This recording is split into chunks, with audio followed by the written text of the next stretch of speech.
Taurus, Virgo, and Capricorn, Earth sign, hello my dear. Welcome back sa ating YouTube channel. My name is RJ, your tarot card reader. At ang gagawin po natin ngayon, my dear, is yung ating daily reading para po sa araw ng May 24, 2026. Titingnan natin kung ano mga eksena, kaganapan at kung ano-ano pa na maaari mong makasalubong sa araw na ito. Pero bago po tayo mag-proceed sa ating reading, kukunin ko muna po itong pagkakataon na ito na magpasalamat. Maraming salamat po sa ating mga abangers, sa mga walang sawang nag-aabang po ng ating mga reading. Thank you so much po. Gusto ko rin po pasalamatan yung mga napadaan, napasilip lang po sa ating channel. Thank you so much for dropping by. And maraming salamat po sa ating mga bagong subscribers. Ayan, thank you po. Welcome po sa ating channel. And I hope na mahanap ninyo sa channel na ito kung ano man yung inyong hinahanap. Okay? So, kagaya po ng lagi kong sinasabi, tanging hiling at dasal ko po sa ating buong may kapal na ang mga readings na ginagawa ko ay nakakatulong po sa ating lahat. Let's go na tayo, my dear Earth sign. Tingnan natin kung anong meron sa araw na ito. Once again, May 24, 2026.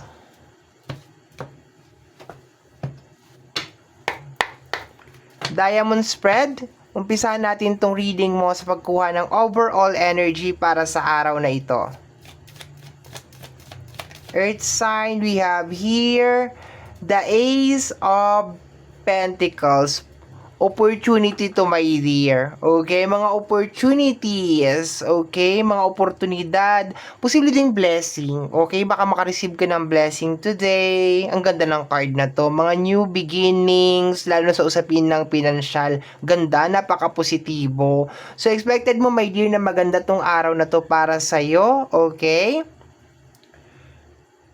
Let's go na tayo. Proceed tayo. Punta tayo sa area ng love. So, sa area ng love, my dear, family, friends, and relationship is welcome. Hindi ko po ito i-close sa relationship lang kasi hindi naman kayo lahat ay merong relationship. Yung iba sa inyo ay single pa rin hanggang sa ngayon. So, family, friends, and relationship is welcome sa area na ito. Okay? So, let's go tayo, Earth sign. Tingnan natin kung ano meron sa love. Anong meron sa area ng love sa araw na ito? Para sa Earth sign. The Knight of Cups. Ang nakukuha ko dito, my dear, is wag basta-basta magtitiwala. Okay, yun ang nakukuha ko sa area ng love. Ibig sabihin, pwede kang kasi si Knight kasi, kaya nga ang tawag dito is hindi yung para bang come and go na energy. Kasi sa kalagitnaan ng proseso, my dear, or sa kalagitnaan, kunyari naliligaw si Knight, sa kalagitnaan pwede siyang magbago, pwede siyang umatras. No? So, hindi siya as in like all the way. So, ang nakukuha ko dito, my dear, na card is more on parang wag masyadong magtiwala, wag masyadong mag all the way sa usapin ng love, okay, sa araw na ito. Lagi kang magtira para sa sarili mo, okay? So baka ito din, my dear, yung araw na magtira ka para sa sarili mo. No, wag mong isagad lahat sa love, sa relationship, sa pamilya, sa kaibigan, okay? Magtira ka, my dear. Kasi meron ka ditong energy ng blessing. So baka ito namang blessing mo, my dear, ay ibigay mo rin naman dito. So, wala na matitira sa'yo, no? So, I think, ngayong araw na to, medyo, isipin mo rin yung sarili mo, no? Isipin mo rin yung sarili mo kung pag magkasakit ka ba, may pera ka ba? O, nabibili mo ba yung gusto mo? Nakakain mo ba yung gusto mo? In case of emergency, meron ka bang huhugutin, no? Yung bigyan mo ng pansin yung sarili mo, no? This is the time, my dear, na mag-take ka muna ng break sa masyadong pagmamahal, no? Yung wala naman sa magmahal, pero minsan kailangan mo ring lingunin yung sarili mo, no? Kasi ang hirap naman ng typical na ibinigay mo lahat yung pagmamahal sa isang tao and then nag-e-expect ka na ibabalik yung pagmamahal din sa'yo. E paano kung hindi niya maibalik? Di ba? Iiyak ka, malulungkot ka, magagalit ka, di ba? So, okay lang na magbigay ka ng love, lalo na siyempre sa pamilya, di ba? Di ba? Sa pamilya mo. Pero wag mong kalimutan yung sarili mo. 'Di ba? Mahirap magbigay ng pagmamahal sa iba kung ikaw mismo hindi mo mahal yung sarili mo. So sa energy ng night, parang although nabanggit ko kanina na wag masyado magtitiwala, pero it's more on parang lingunin mo yung sarili mo sa araw na ito, no? Tingnan mo yung sarili mo kung nag-i-enjoy ka pa ba sa buhay mo, 'di ba? Ano yung kulang? I-analyze mo, my dear. Like may tawag doon i-analyze ba ang tawag doon? Yung para bang i-ano mo yung i-evaluate mo yung sarili mo sa araw na ito, no? Kasi baka lately napapabayaan mo na yung sarili mo. Puro ka na lang trabaho para sa pamilya mo, 'di ba? Puro ka na lang sustento, puro ka na lang napapabayaan mo na yung sarili mo, 'di ba? Puro ka na lang work, 'di ba? Or kung ano yung pumapasok, binibigay mo rin naman, ganon. So, 'di ba? Baka pagdating ng araw, pag hindi mo na kayang magtrabaho, tapos nag-e-expect ka na tutulungan ka nitong mga tao na ito na minsan tinulungan mo at minahal mo, pag sinabi nila sa'yo na hindi ka nila kayang tulungan or hindi nila kayang ibalik kung ano man yung ginawa mo para sa kanila, 'di ba? Sasama ang loob mo. So, this is the time, my dear, na i-priority mo yung sarili mo. Yun ang nakukuha ko, my dear, sa ating reading sa area ng love. Okay, punta tayo sa area ng career. Tingnan natin. Earth sign, Taurus, Virgo, and Capricorn. Tingnan natin kung ano meron sa araw na ito. Sa area ng money and career.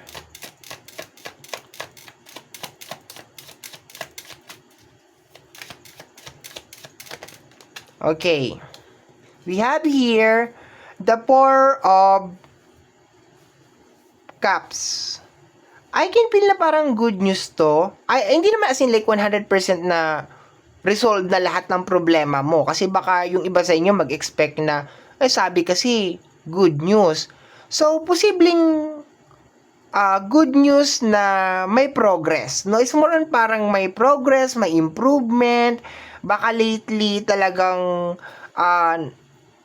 todo bigay ka na ma-resolve yung mga problema. Kasi itong card na to, my dear, the Four of Cups, stuck na card to. Walang movement dito.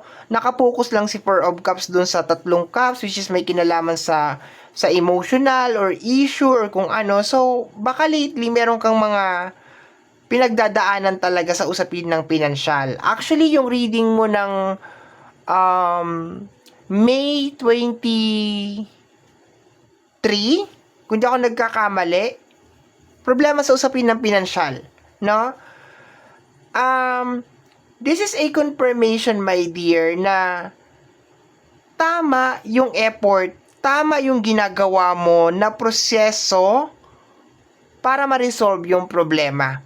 Okay? This is a confirmation, my dear. So, maganda yung nakukuha ko na ano dito, my dear, kasi possible na very, very soon, mariresolve mo na talaga yung problema mo kasi nagre-release na siya ng confirmation talaga, my dear, na actually halos sunod-sunod na reading no? Na nagre-release siya ng confirmation na nasa tamang area of responsibility, na tama yung ginagawa mong effort dyan, okay? Possible din na makareceive ka ng help ngayon, okay? Kung hindi man to help na galing sa tao, posibleng help galing sa ating buong may kapal, okay? Posibleng spiritual guidance, okay, or awakening, okay, kung ano man, okay, maganda siya. So, let's go na tayo, my dear, sa message galing sa ating mga spirit guide. Tingnan natin kung anong gusto sabihin sa iyo ng ating mga spirit guide. Let me see. We have here the energy of the Page of Wands. Always be excited.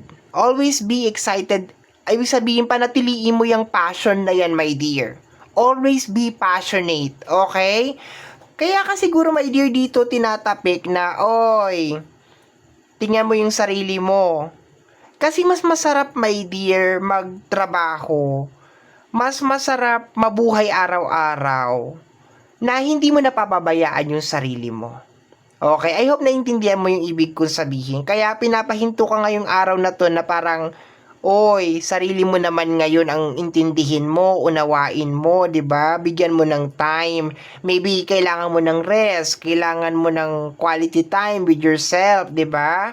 Or sabi ko nga kanina, baka kailangan mo ng paglaanan ng oras yung mga para sa emergency, para sa mga, 'di ba, para yung ginawa mong tulong sa mga mahal mo sa buhay is talagang 100% legit. Talagang galing sa puso mo.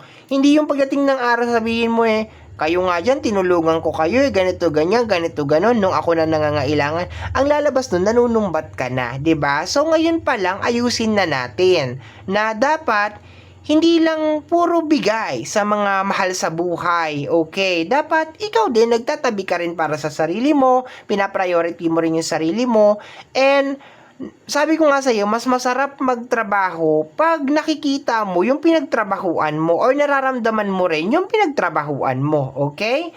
Sinasabi dito, my dear, sa energy ng page of wands na, sige lang, my dear, panatiliin mo yung excitement na yan, yung passion na yan, yung motivation na yan, kung anong ginagawa mo ngayon, my dear, pagpatuloy mo yan, okay? Medyo tinapik ka lang talaga sa pagbibigay ng pagmamahal, medyo magminor-minor, medyo magdahan-dahan, okay?